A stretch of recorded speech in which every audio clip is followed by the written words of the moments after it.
So this is an air system where if you don't have an 18-wheeler hooked up, you got to pump up air to release the brakes if you have a wheel seal that you're changing or brakes that you're changing. I'm gonna come over here for a second. He just had to beat this thing off. And now he's beating the drum off. That's just real work right there. All right, let's check out the aftermath. Hey, flip that thing over. Let me see the inside of it. I want to show that. Yup, the inside. Now, if you hit the brakes and you got grease like that, you see, and I caught it early enough, but it was when I had picked up the trailer. Somebody else should have probably caught that earlier. But, you know, he's gonna measure the thickness of the wall of this thing right here and see if it's any good. And then he's gonna clean all that up with brake parts cleaner like crazy if it is good. If it's not good, he's gonna put a whole new drum on it. But I wanna show y'all the grease that's in these brakes. You see what I caught? That's how you catch it. You see that grease?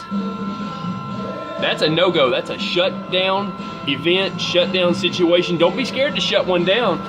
Yeah, it cost me some money, but what's worse? Catching on fire and going down the road and the whole load burns up? Hey, you wanna come preach to him for a minute? What's worth, shutting that? Yeah, shut, I got you. There you go. So look, there it is. That side was clean and you can't tell, but when you look in from here, that's where I saw the grease sitting on the brake shoe.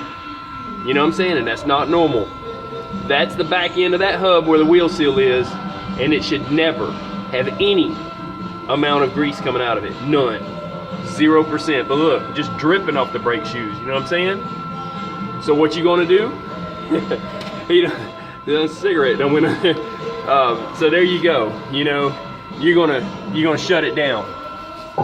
So I'll call this shut it down. That's it. But I got the doctor on it. He said I'll be out of here in 2 hours. Shit. He's gonna take this off, or less than that now, right? Yeah, because we don't gotta do no cleaning. Yeah, we already did most of it. Or I'm sorry, I'm not taking away from man's work. He already did most of it. This is something I do not do because it makes more sense for me to pay them with the high power to take the lug nuts off. I'll change a brake chamber. That's a brake chamber. But I'll pay somebody to change a brake chamber too now, because I got a maintenance account and ain't no sense in me working, you know, 14 hours and plus trying to change a brake chamber. I'll pay somebody to do it. It makes sense. You know, you gotta do a cost benefit analysis on your own work. But this man, he's trained in it. He knows all the torque. And see, there's a torque to this in here, that castle nut and all that stuff. There's a certain amount of torque, you know, that you want to do. Yeah. So 250 pounds of pressure, yeah. But everyone's different because your tractor is different than this, and every tractor is different than the other tractor. So when you tighten up that nut, you gotta look at the specs for your truck.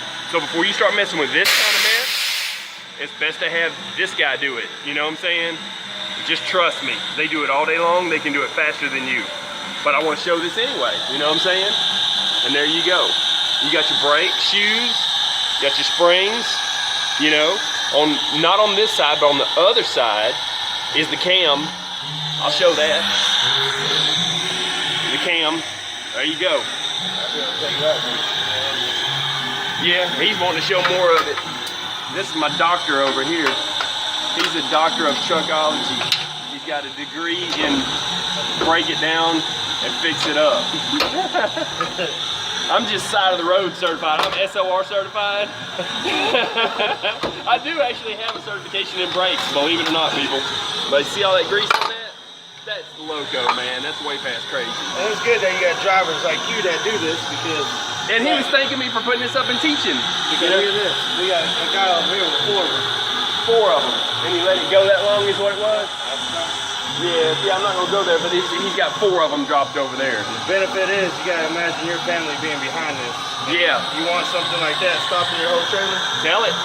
Because that's a family dying if you can't stop. The worst thing is going over Mont Eagle, you come down the other side, any kind of heat's gonna make that grease get hot and catch on fire, guaranteed 100% of the time.